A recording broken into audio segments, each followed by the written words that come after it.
Hello students, चलिए हम अपने प्रीवियस चैप्टर को ही कंटिन्यू करते हैं। हमारा प्रीवियस चैप्टर था atoms and molecules. Today's topic is atom. Atom क्या होते हैं?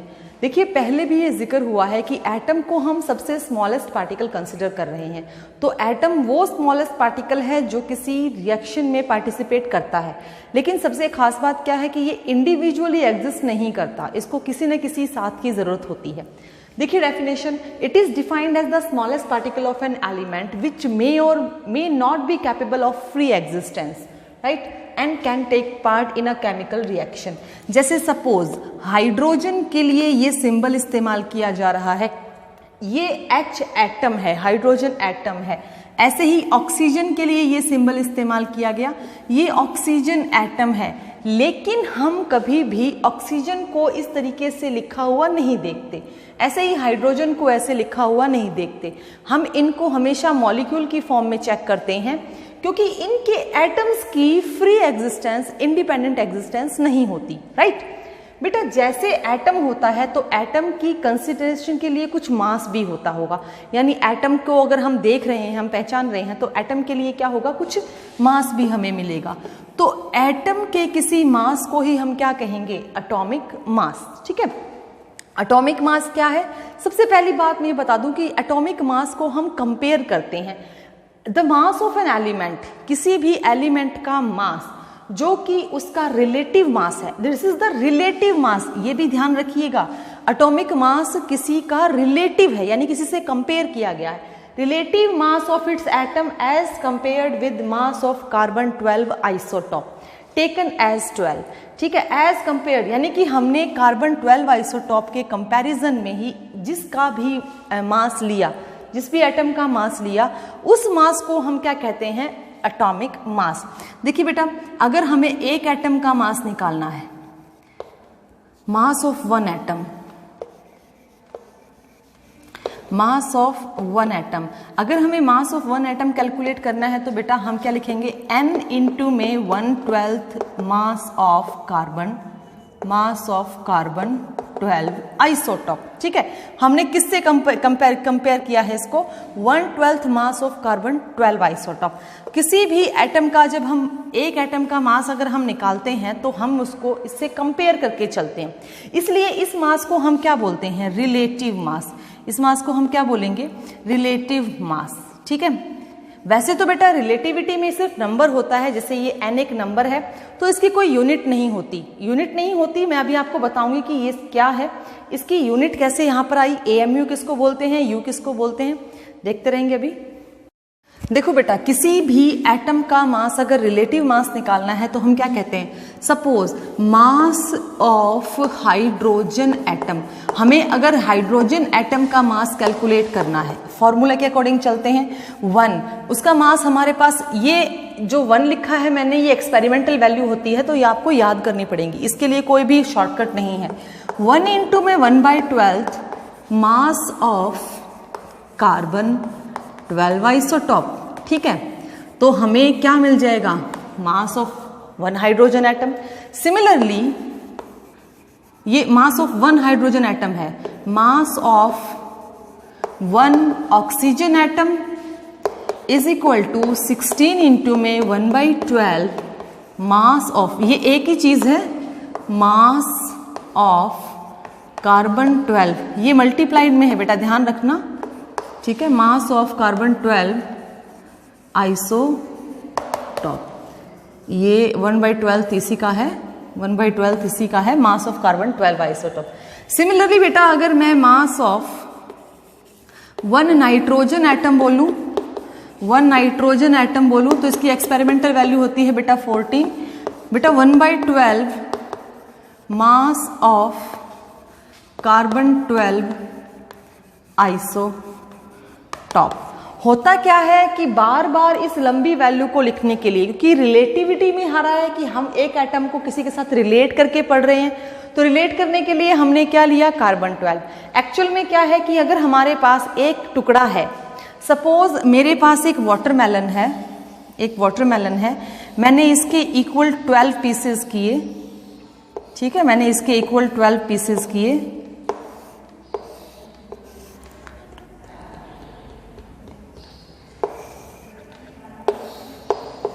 मैंने इसके इक्वल 12 पीसेस किए।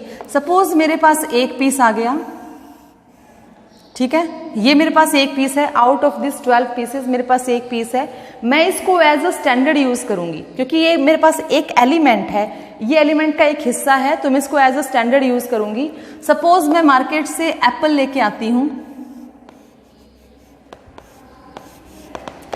मैं मार्केट से एप्पल लेके आ रही हूं, तो एप्पल से मुझे कंपेयर करना है कि एक एप्पल का मास क्या इस एक टुकड़े के मास के बराबर है, इक्वलाइज करना है। तो मैं क्या कहूंगी कि that is the relative mass. अगर एक एप्पल का मास इस एक हिस्से के एक टुकड़े के बराबर हो जाता है तो मैं क्या कहूंगी, इन दोनों का मास क्या है, रिलेटिव मास। ऐसे ही कार्बन 12 आइसोटॉप के 1/12 के साथ अगर मैं किसी भी एटम, सिंगल एटम के मास को कंपेयर करती हूं तो मैं उसको क्या बोलूंगी, रिलेटिव एटॉमिक मास। बेटा रिलेटिव एटॉमिक मास के लिए हम जो है बार बार इतनी लंबी चौड़ी लैंग्वेज नहीं लिख सकते, तो हम इस पूरे हिस्से को एक वर्ड देते हैं AMU। क्योंकि इसकी कोई यूनिट तो होती नहीं है, क्योंकि रिलेटिविटी जब होगी तो कंपैरिजन होगा, तो हम इसको AMU बोलते हैं। तो हमारे पास मास ऑफ 1 हाइड्रोजन एटम क्या कहलाएगा, 1 AMU। Mass of 1 oxygen atom क्या बन गया हमारे पास, 16 AMU। Mass of 1 nitrogen atom क्या बन गया हमारे पास, 14 AMU। AMU क्या होता है, AMU होता है atomic mass unit, atomic mass unit. ठीक है बेटा, या तो इसकी जगह पर हम यू लिख कर भी लिख सकते हैं, दैट इज कॉल्ड यूनिफाइड। ये यूनिफाइड है, यानी ये यूनिट्स नहीं है, ये सिर्फ रिजेंबलेंस है। तो एटॉमिक मास क्या है, it is the relative mass of an element of that one atom which is compared with the 1/12 mass of carbon 12 isotope. ठीक है, तो इसको बोलते हैं एटॉमिक मास। हमारे एलिमेंटल स्टेज में यानी कि पीरियोडिक टेबल में जो एलिमेंट्स हैं, उनके जो एटम्स हैं, उनके एटॉमिक मास ये डिस्कवर्ड हैं साइंटिफिकली, हमने ये जो है डिस्कवर करके देखे हैं। तो आप इनको थोड़ा सा याद करेंगे सिंबल के साथ। सबसे पहले तो मैं आपको कुछ सिंबल्स लिखवाऊंगी, साथ के साथ उनके एटॉमिक मासेस लिखवाऊंगी जो कि हमें याद करने।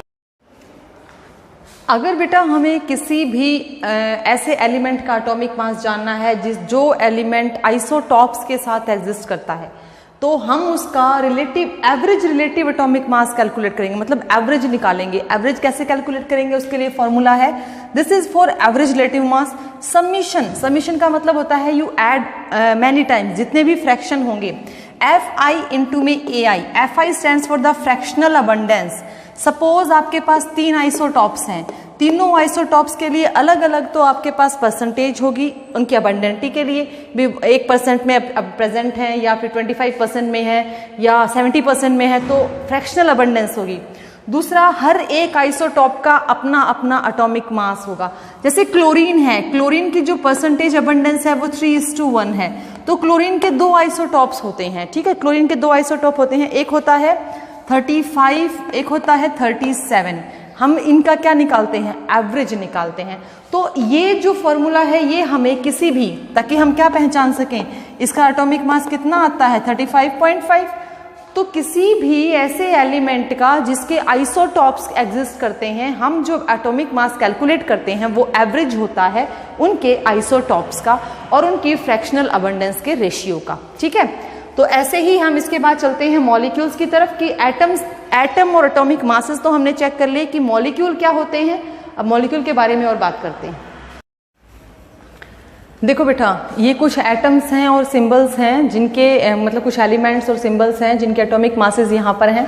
ये 20 एलिमेंट्स हैं जिनके सिंबल्स आपको पहचानने हैं और आपको पहचान में आने चाहिए। अप टू जो 20 है या 30 है, आपको एटॉमिक मासेस याद भी होने चाहिए, क्योंकि हम इनका आगे इस्तेमाल करने वाले हैं मॉलिक्यूलर मास कैलकुलेट करने में। तो आपको ये लर्न होने चाहिए, ये पहले से प्रेडिक्टेबल हैं, आप इनके लिए कोई एक्सक्यूज नहीं दे सकते कि हमें ये आता नहीं था या हमें ये पता नहीं कि कैसे निकले हैं। आप इसके लिए कुछ नहीं कहेंगे, आपको ये याद करने ही हैं, 101% आपको ये लर्न करने हैं। जैसे बेटा पहला एलिमेंट जो है वो हाइड्रोजन है, इसके लिए सिंबल रहेगा H। हीलियम के लिए He, हाइड्रोजन का एटॉमिक मास 1, हीलियम का 4। ठीक है, 4 AMU। लिथियम के लिए Li सिंबल 7, बोरोन के लिए B11, कार्बन के लिए C12, नाइट्रोजन के लिए N14, ऑक्सीजन के लिए O16, फ्लोरीन के लिए F19, नियोन के लिए Ne20, सोडियम के लिए Na। देखिए यहाँ पर थोड़ा कंफ्यूजन रहता है, सोडियम के लिए Na जबकि नाम S से स्टार्ट है। एक्चुअल में सोडियम का जो ग्रीक नेम है या जो प्रपोजल नेम है वो है नेट्रियम, ठीक है, तो इसको Na से ही लिखा जा रहा है और इसका एटॉमिक मास है 23। Magnesium Mg24, aluminium Al27, phosphorus P31, sulphur S32, chlorine Cl35.5, argon Ar40, potassium K39, calcium Ca40, iron Fe56, copper Cu63.5। जरूरी नहीं है कि ये सभी के सभी होल नंबर हो, कुछ एक फ्रैक्शन में भी हैं। ये फ्रैक्शन में इसलिए है क्योंकि इनका एवरेज निकाला जाता है। जितने भी एटॉमिक मासेस जो फ्रैक्शन में आते हैं इनके कहीं ना कहीं आइसोटॉप्स होते हैं जिनका हम एवरेज एटॉमिक मास निकालते हैं, जिससे ये जो एटॉमिक मासेस हैं वो फ्रैक्शन में आ जाते हैं। तो बेटा ये जो टेबल है ये आपको लर्न करनी है क्योंकि आगे जाकर ये एटॉमिक मासेस हमारे लिए बहुत काम आने वाले हैं। So you have to learn this. बेटा जैसे एटम्स हमने किए कि एटम सबसे स्मॉलेस्ट पार्टिकल कंसिडर किया गया है किसी भी केमिकल रिएक्शन के लिए, तो बेटा ऐसे ही मॉलिक्यूल्स होते हैं। मॉलिक्यूल क्या होते हैं? जब दो एटम आपस में जुड़ते हैं by mean of a chemical bond, किसी न किसी ताकत के जरिए कोई ना कोई फोर्स अप्लाई करके, जब दो या दो से ज्यादा एटम आपस में जुड़ रहे हैं तब वो दोनों मिलकर या वो एटम्स मिलकर क्या बनाते हैं? एक सिंगल मॉलिक्यूल, ठीक है। It is a group of 2 or more atoms which are held together strongly by attractive forces. Such types of attractive forces are called chemical bond. In attractive forces को chemical bond कहते हैं।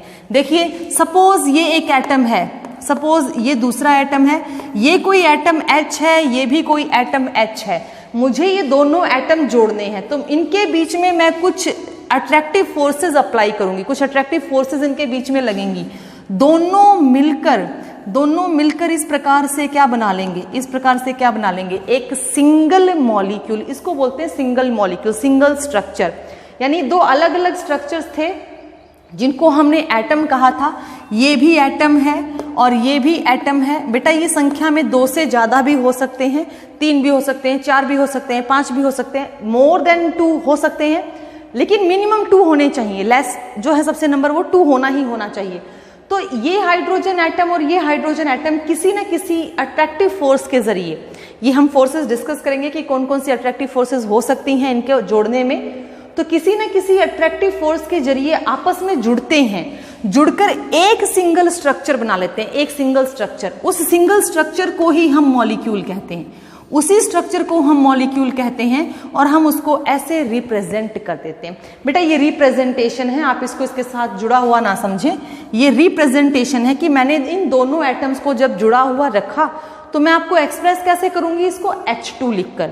ऐसे ही आप O2 देखते हैं, ऐसे ही आप Cl2 देखते हैं, ऐसे ही आप H2 देखते हैं, या ऐसे ही आप H2O देखते हैं जहां पर 3 एटम है।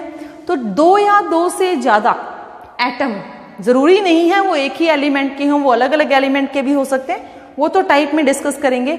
तो उनको हम क्या कहते हैं? Molecules, right. अब बेटा टाइप्स ऑफ मॉलिक्यूल्स की बात है, तो जैसे मैंने कहा कि जरूरी नहीं है दोनों एटम सेम एलिमेंट के हों, अलग अलग एलिमेंट के भी हो सकते हैं। अगर हम इनको इसी तरह से डिफ्रेंशिएट करें तो हमारी पहली टाइप बनती है होमो एटॉमिक मॉलिक्यूल। होमो का मतलब होता है सेम, यानी ऐसे मॉलिक्यूल जिनके एटम्स कैसे हों? सेम हों, जो किसी सेम एलिमेंट से ही मिलकर, अट्रैक्टिव फोर्सेस से मिलकर क्या बने हों? Molecule. Which consist 2 or more atoms of same element, जैसे कि H2 है, O2 है, Cl2 है, बहुत सारे एग्जाम्पल हैं। ये ओजोन है O3, Cl2 है, F2 है, N2 है, ठीक है। जितने भी हैं ये, जैसे S8 है, ये सभी क्या हैं? ये सभी एक ही जैसे एटम के हैं। वो एटम जो एक ही एलिमेंट से निकल कर आ रहे हैं, लेकिन इनकी संख्या 2 या 2 से ज्यादा भी हो सकती है। तो ऐसे मॉलिक्यूल्स को हम क्या कहेंगे? होमो एटॉमिक मॉलिक्यूल। अच्छा, यहाँ से एक और वर्ड हमारे सामने आता है, बहुत ही इंपॉर्टेंट प्रॉपर्टी है। मैंने यहाँ पे एक स्टार लगा दिया है क्योंकि इसको हमें याद रखनी है। हमसे ये क्वेश्चन बहुत बार पूछा जाता है कि एटॉमिसिटी बताइए। आपको ये वर्ड रिमेम्बराइज रखना है कि एटॉमिसिटी क्या होती है। देखो, एटॉमिसिटी का मतलब होता है नंबर ऑफ एटम काउंट करना। अगर आप मॉलिक्यूल देख रहे हो तो आप नंबर ऑफ एटम काउंट कर सकते हो, ठीक है। आपको नंबर ऑफ एटम बताने हैं, तो number of atom present in one molecule, एक सिंगल मॉलिक्यूल में कितने एटम प्रेजेंट हैं और आप उस एटम को देख पा रहे हो, उन एटम को गिन पा रहे हो, तो आप उसको क्या बोलोगे? उस मॉलिक्यूल की एटॉमिसिटी, ठीक है। अभी कुछ एग्जांपल्स कर देखिए बेटा, सेकेंड टाइप ऑफ मॉलिक्यूल कौन से हैं? सेकेंड टाइप ऑफ मॉलिक्यूल है हेट्रो एटॉमिक मॉलिक्यूल। हेट्रो का मतलब होता है डिफरेंट एटम्स के मॉलिक्यूल, यानी कि ऐसे एटम जो अलग अलग एलिमेंट से हमारे पास आए हैं और हम उनको किसी भी अट्रैक्टिव फोर्स से जोड़कर मॉलिक्यूल बना रहे हैं। The molecule which consist of 2 or more atoms of different elements and they can exist freely, और उनकी जो एग्जिस्टेंस है वो फ्री है, फ्रीली वो इंडिपेंडेंटली वो अपना काम कर सकते हैं, लेकिन उनके जो एटम्स हैं वो 2 अलग अलग एलिमेंट से, 2 या 3 या 4 या 5 अलग अलग एलिमेंट से वो आए हुए हों, तो हम क्या कहेंगे? उनको हेट्रो एटॉमिक मॉलिक्यूल। देखिए एग्जाम्पल लिखा हुआ है CO2, SO2, H2O एटसेट्रा। अब यहीं से हम अपने वर्ड एटोमिसिटी के ऊपर आते हैं। देखिए, सबसे पहले मैंने एक एलिमेंट लिया, एक मॉलिक्यूल लिया HCl। मुझे यहाँ पर इसकी एटोमिसिटी जाननी है। Number of atom he atomicity है। एक एटम हाइड्रोजन का, एक एटम क्लोरीन का, कितने एटम है? 2। तो बेटा मैं इसको बोलूंगी डायटॉमिक मॉलिक्यूल, ठीक है, डायटॉमिक मॉलिक्यूल। ये अकेले हेट्रो एटम में नहीं होता, ये होमो एटम में भी होता है, जैसे H2, जैसे N2, Cl2, O2, F2। बेटा ये सारे के सारे क्या हैं? डायटॉमिक मॉलिक्यूल, ठीक है, क्योंकि इनके अंदर एटम की संख्या क्या रहेगी? 2। तो ये बेटा क्या कहलाएंगे? सारे के सारे डायटॉमिक मॉलिक्यूल जिसके अंदर एटोमिसिटी 2 हो। बेटा जैसे देख लीजिए CO2, इसके अंदर क्या है बेटा? 3, तो इसको क्या बोलेंगे? Try atomic molecule. इसे क्या बोलेंगे? ट्राई एटॉमिक, क्योंकि इसके अंदर कितने एटम हो गए? 3। एक एटम कार्बन का, 2 एटम ऑक्सीजन के। आप यहां पर लिखे हुए नंबर को देखिएगा, 2 है तो 2 ही एटम माने जाएंगे, यहां पर कुछ नहीं है तो यहां पर एक एटम माना जाएगा। 2 + 1 3 ट्राई एटॉमिक मॉलिक्यूल। होमोएटॉमिक में भी है O3, ओजोन, ये क्या है? ट्राई एटॉमिक मॉलिक्यूल है, ठीक है। ऐसे ही जैसे बेटा H2S, ये ट्राई एटॉमिक मॉलिक्यूल हो गया क्योंकि 2 और 1 3 हो गए, ठीक है बेटा। ऐसे ही हम आते हैं P4, इसको बोलेंगे बेटा tetra atomic molecule. Tetra atomic molecule, ठीक है, टेट्रा एटॉमिक मॉलिक्यूल। ध्यान रखिएगा, टेट्रा का मतलब होता है 4। इसकी एटोमिसिटी कितनी हो गई? 4, क्योंकि 4 एटम है किसके? फास्फोरस के। बेटा इसका सिंबल, इसका जो स्ट्रक्चर है वो बहुत आसान है। ये इस तरीके से जो है ये हमारे पास प्रेजेंट होता है, ये इसका स्ट्रक्चर होता है, ठीक है। इसको बोलते हैं टेट्रा एटॉमिक मॉलिक्यूल। आपके होमोएटॉमिक में तो P4 हो गया, हेट्रोएटॉमिक में कौन होगा बेटा? हेट्रोएटॉमिक में आप देख सकते हो जैसे PCl3 हो गया बेटा, 3 और 1 4, ठीक है। तो ये हो गया बेटा टेट्रा एटॉमिक, लेकिन हेट्रोएटॉमिक में है ये टेट्रा एटॉमिक मॉलिक्यूल। टेट्रा मतलब 4, लेकिन हेट्रोएटॉमिक का एग्जांपल। ऐसे ही बेटा S8, इसको आप ऑक्टा एटॉमिक भी बोल सकते हो और आप इसको पॉली एटॉमिक। बेटा 4 से ज्यादा होते ही हम पॉली शब्द यूज करेंगे, poly atomic molecule, poly atomic molecule. Sulphur, सारे एटम एक जैसे हैं, एक ही एलिमेंट के हैं, तो ये होमोएटॉमिक मॉलिक्यूल है। बेटा H2SO4, 4 1 5 और 2 7, तो इसको भी क्या बोलेंगे बेटा? Poly atomic molecule. बेटा सल्फर का जो स्ट्रक्चर होता है वो बेटा क्राउन शेप होता है, क्राउन शेप्ड। ये बिल्कुल हमारे सिर पे रखने वाले ताज जैसा होता है, जिसकी ऐसे ऐसे कुछ शेप होती है, ठीक है। ये सल्फर है बेटा, सल्फर के 8 एटम इस तरीके से अरेंज होते हैं। ये हमारे पास सल्फर है, सल्फर S8 पॉलीएटॉमिक मॉलिक्यूल। बहुत सारे मॉलिक्यूल हैं जिनकी एटॉमिसिटी हम कैलकुलेट कर सकते हैं और हमें पता हो कि मॉलिक्यूल पहले तो बने कैसे, बनते हैं वो एटम्स के जुड़ने के कारण, ठीक है। दूसरी टर्म की हम उनको एटॉमिसिटी में कैसे कैलकुलेट कर सके, तो हमें मालूम होना चाहिए कि उनके अंदर एटम कितने हैं, नंबर ऑफ एटम कितने हैं। अगर number of atom easily calculate हो सकते हैं तो बेटा हम उनकी एटॉमिसिटी बता सकते हैं कि वो पॉलीएटॉमिक है, डायटॉमिक है, ट्राइएटॉमिक है, टेट्राएटॉमिक है।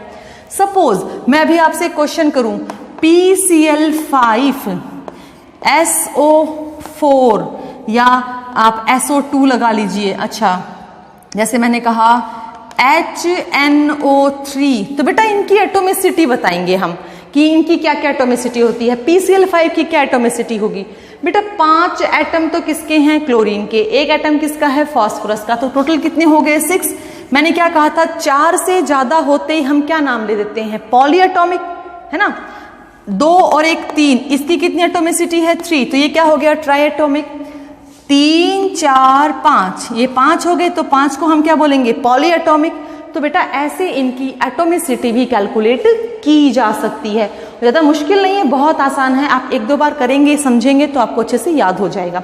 जैसे बेटा याद रखना, जैसे P4 टेट्राएटॉमिक मॉलिक्यूल, फॉस्फोरस एक नॉन मेटल होता है, ठीक है, और ये स्पेशली नॉन मेटल्स ही हैं जो आपको पॉलीएटॉमिक में या फिर एटॉमिसिटी में या मॉलिक्यूल्स में एग्जिस्टेंस में मिलेंगे, ठीक है, जिनके अंदर 1 से ज्यादा, 2 से ज्यादा, 3 से ज्यादा एटम्स जो है वो एग्जिस्ट करते हैं, तो ये नॉन मेटल्स ही होते हैं। अब ट्राइएटॉमिक की बात करें तो हमारे पास ट्राइएटॉमिक में ओजोन है ना, और टेट्राएटॉमिक में कौन है, फास्फोरस है, ऑक्टाएटॉमिक में कौन है, सल्फर है।